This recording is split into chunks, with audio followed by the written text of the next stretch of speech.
Everyone, welcome to our channel Adda 24/7 Judiciary. My name is Apurva Vats and I also welcome you to the another part of series of differences between.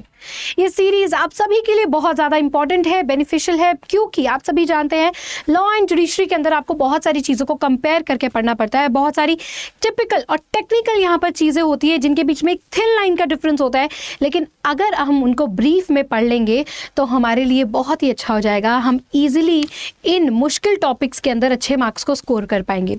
तो दोस्तों, आज का जो topic है उसके अंदर हम आज बात करेंगे differences between the void agreement and illegal agreement. Contract act आप सभी ने पढ़ा होगा और हम सभी ना इन टेक्निकलिटीज़ के अंदर फंस जाते हैं। जब हमारे पास एमसीक्यू में प्रीलिम्स के अंदर क्वेश्चन आता है, मेंस के अंदर क्वेश्चन आता है और हमें एक अच्छी लैंग्वेज के अंदर क्लैरिटी चाहिए होती है कि ऐसे ऐसे टर्म्स के बीच में क्या अंतर है। देखिए, कॉन्ट्रैक्ट एक्ट में जब हम पढ़ते हैं तो वॉइड अग्रीमेंट्स को भी बोला जाता है कि नॉट इन्फोर्सेबल बाय लॉ, और इलीगल अग्रीमेंट्स को भी बोला जाता है कि लॉ से इसकी इन्फोर्सेबिलिटी नहीं होती। लेकिन यार, मतलब क्या है दोनों के बीच में अंतर क्या है? क्या दोनों सेम ही चीज़ है? तो चलिए जानते हैं आज की वीडियो में। तो दोस्तों, हम लोग बात कर रहे हैं कॉन्ट्रैक्ट एक्ट के एक बहुत ही इंपॉर्टेंट टॉपिक के बारे में, इलीगल एंड वॉइड अग्रीमेंट्स के बारे में। Let's start. The Indian Contract Act 1872 has made it clear there is a thin line between the void agreements and the illegal agreements, right? और पहली बात शुरू करने से पहले बता दूं, ये मैं agreements शब्द को यूज़ क्यों कर रही हूँ, क्योंकि जैसे ही ये void है, जिस तरीके से illegal है, इनके आगे हम contract नहीं लगाएंगे। contract का मतलब ही यही है कि वो enforceable by law है, उसको law के द्वारा enforce करवाया जा सकता है। तो ये क्योंकि उस हद तक पहुँच ही नहीं पाते, उस स्टेप तक पहुँच ही नहीं जाते हैं, तो इसीलिए हम इन agreements के लिए अग्रीमेंट्स शब्द का यूज करते हैं। तो void and illegal agreements, a void agreement is one which may not be prohibited under law. एक मिनट, क्या बोल गए? Which may not be prohibited by law. चलो ठीक है, आगे while and illegal agreement is strictly prohibited by law. फिर से हो गए ना कंफ्यूज, हमेशा की तरह आज भी कंफ्यूज हो गए। दोबारा पढ़ते हैं। Strictly and the parties are agreement can be penalised for entering into such an agreement. नहीं आया समझ में, है ना? चलो, तो मैं समझाती हूँ ना, बहुत ही अच्छे वे में, बहुत ही क्रिएटिव वे में। तो दोस्तों, यहाँ पर द डेफिनेशन ऑफ, अगर हम वॉइड अग्रीमेंट की बात करें तो वॉइड का मतलब होता है क्या? नो टाइटल ही नहीं मिलेगा, अग्रीमेंट ही नहीं होगा, कुछ बाइंडिंग ही नहीं होगी पार्टीज के ऊपर, राइट? अब यहाँ पर the term void means no legal binding and agreement means the consensus between the parties regarding a course of action. तो अगर हम वॉइड अग्रीमेंट को इजी लैंग्वेज में पढ़े, is an agreement which is not legally binding. For example, आपने और मैंने अगर वॉइड अग्रीमेंट कर लिया है तो अगर इसमें से मैं परफॉर्म नहीं करती हूँ तो आप मुझे स्यू नहीं कर सकते। फॉर एग्जाम्पल, हमने क्या लगाई? शर्त कि यार आज शर्त लगाते हैं कि आज तो बारिश होगी, लेकिन बारिश नहीं हुई। अब हमने शर्त लगा ली थी 1000 रुपए की। अब आप कहते हो कि मैम प्लीज 1000 रुपए दो, आपने तो शर्त लगाई थी। अब मैं कहती हूँ चलो भाई, कोई तुम्हारे 1000 रुपए नहीं है, मैं तो मजाक कर रही थी। अब आपने कहा कि कैसे मजाक कर रहे थे कि भाई आप क्या मुझे कोर्ट जाके स्यू कर सकते हो? कोर्ट कहेगा फुटो यहाँ से, निकलो यहाँ से। तो क्यों कहेगा? क्योंकि ये लीगली बाइंडिंग नहीं है, वॉइड था ये अग्रीमेंट, इसीलिए। And agreement which lacks enforceability by law is void. Enforceability by law का मतलब है कि जब आप और मैं एक दूसरे को नॉन परफॉर्मेंस के टाइम पर स्यू ही नहीं कर सकते, ब्रीच के टाइम पर स्यू नहीं कर सकते एक दूसरे को, तो फिर हमारे पास लॉ की इन्फोर्सिबिलिटी नहीं है। तो इसका मतलब होता है वॉइड अग्रीमेंट। ठीक है, अब बात करते हैं इलीगल की। तो इलीगल क्या कहता है, चलिए पढ़ते हैं। Illegal agreement, an agreement that violates any law और whose nature is criminal is opposed to any public policy और इमोरल। 3 शब्द हमने भारी भारी पढ़ लिए। क्या पढ़ लिया? कि एक होज नेचर इज क्रिमिनल, क्या होगा? क्रिमिनल इन नेचर होगा, राइट? उसके बाद अपोज द पब्लिक पॉलिसी, किसी भी पब्लिक पॉलिसी के अगेंस्ट होगा। और तीसरी चीज हमने क्या पढ़ी? इमोरल होगा। तो वो क्या होगा? इलीगल अग्रीमेंट होगा। आगे देखते हैं। दीज अग्रीमेंट आर वॉइड अब इनिशियो। तो ये जो अग्रीमेंट है ये सबसे पहले वॉइड होंगे स्टार्टिंग से ही, समझ रहे हो? तो वॉइड का कंसेप्ट पहले आया है, उसके बाद हम इलीगल पढ़ते हैं, राइट? तो ये इलीगल तो शुरुआत से ही वॉइड होंगे। अब agreements collateral to the original agreement are also void. तो इसी इलीगल के साथ अगर कोई साथ वाला कोलेट्रल अग्रीमेंट है वो भी वॉइड हो जाएगा, क्योंकि इसके अंदर अब इस कॉन्ट्रैक्ट के अंदर क्या आ गई है, इलीगैलिटी आ गई है। अगर अभी भी कुछ ना समझ आए तो कोई बात नहीं, हम और इसके एग्जाम्पल्स के थ्रू इसको पढ़ेंगे।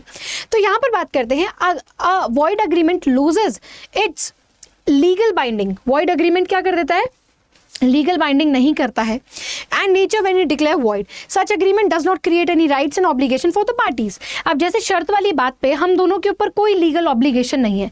हाँ, लेकिन अगर हम ये क्या करते, अगर फॉर एग्जाम्पल मैं आपको ये वॉच सेल करती, आप परचेज करते और इस बीच आप मुझे पेमेंट न देते या मैं आपको वॉच नहीं करती, तो हम लीगली बाइंडिंग होते। आप मुझे स्यू कर सकते थे, मैं आपको स्यू कर सकती थी फॉर अ पेमेंट, है ना।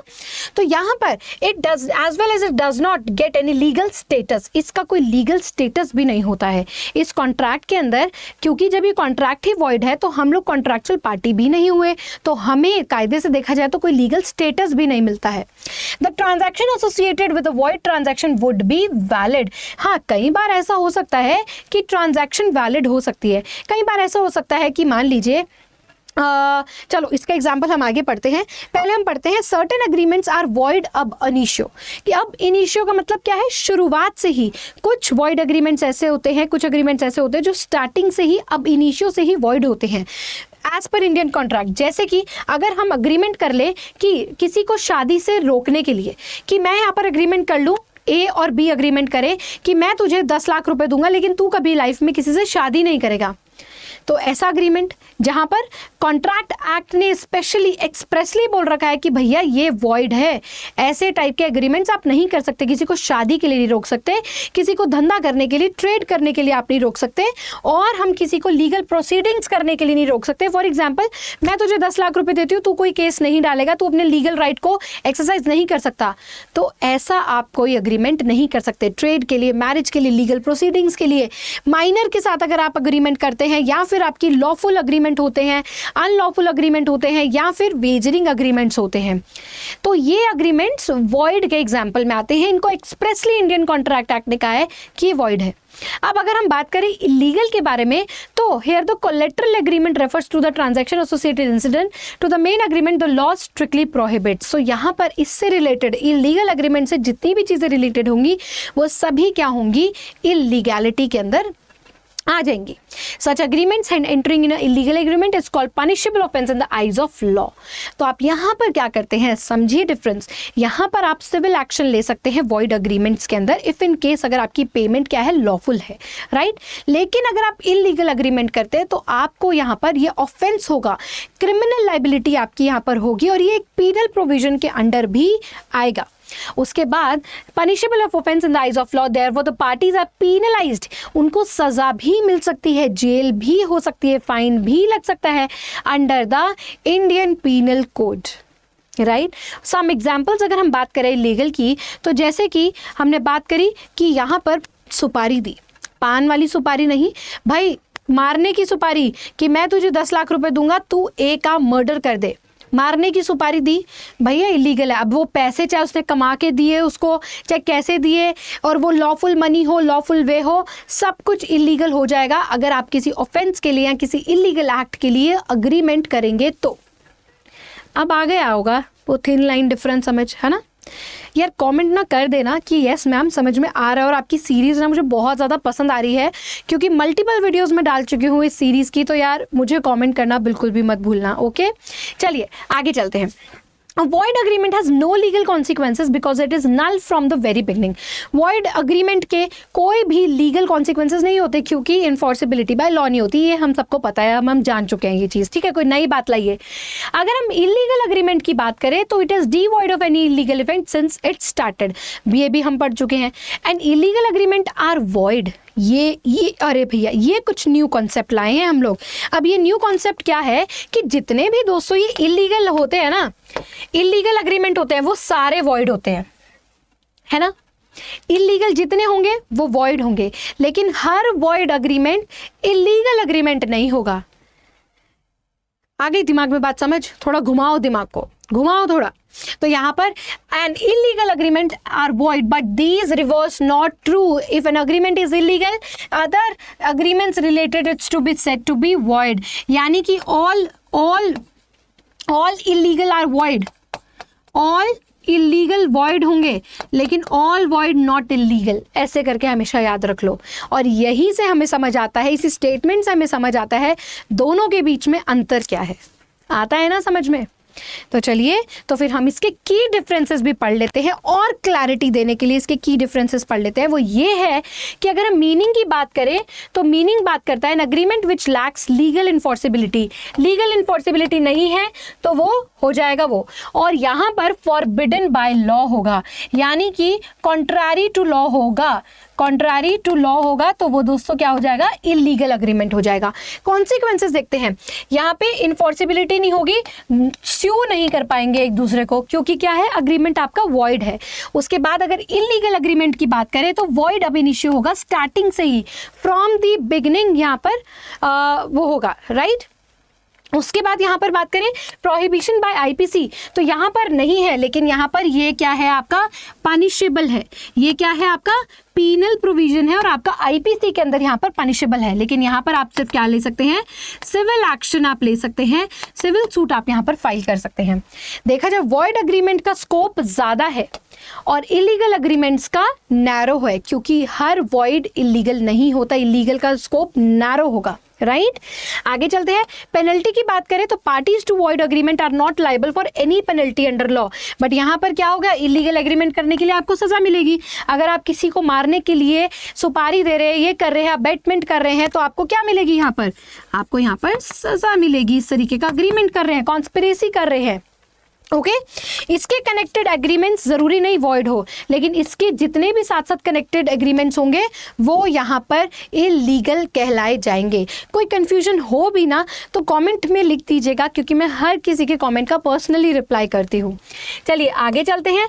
तो यहाँ पर दोस्तों आगे कुछ नहीं है, आगे केवल ये है कि अब आपको कॉमेंट करना है, और मैंने यहाँ पर आपको बहुत ब्रीफ में वो थिन लाइन का डिफरेंस बताया है regarding the void agreements as well as the illegal agreements, and I hope you like the video। आपको पता चल गया है कि क्या डिफरेंस है, और इसी तरह की वीडियोस मैंने और भी बहुत सारी शेयर की हुई है हमारे चैनल पर, आप इसे चेकआउट कर सकते हैं। साथ ही साथ if you guys are preparing for all India bar 18 जो भी अभी आने वाला है उसकी तैयारी कर रहे हैं, तो आप ये 999 रुपीज़ में बैच को परचेज कर सकते हैं।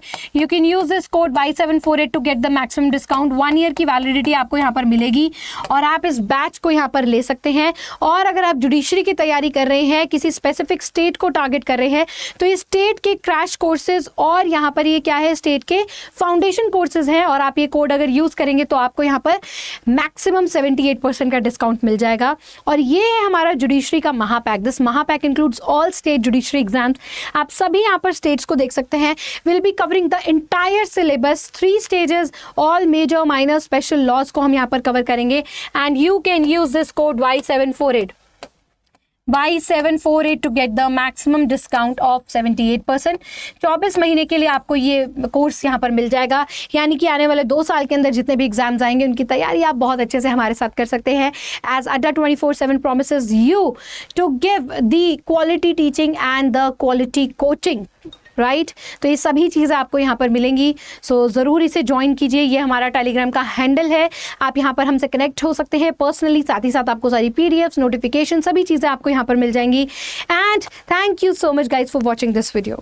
Please support our channel, subscribe कीजिए, शेयर कीजिए, और अगर आपको वीडियो पसंद आई है तो लाइक कीजिए, अच्छी लगी तो कमेंट करिए, कुछ डाउट है तो भी कमेंट कीजिए, ठीक है। तो तब तक के लिए मैं मिलती हूँ आप सभी से अपनी अगली वीडियो में, अगली सीरीज के पार्ट में। तो तब तक के लिए आप सभी पढ़ते रहिए, अपना ध्यान रखिए, और आप सभी को जय हिंद।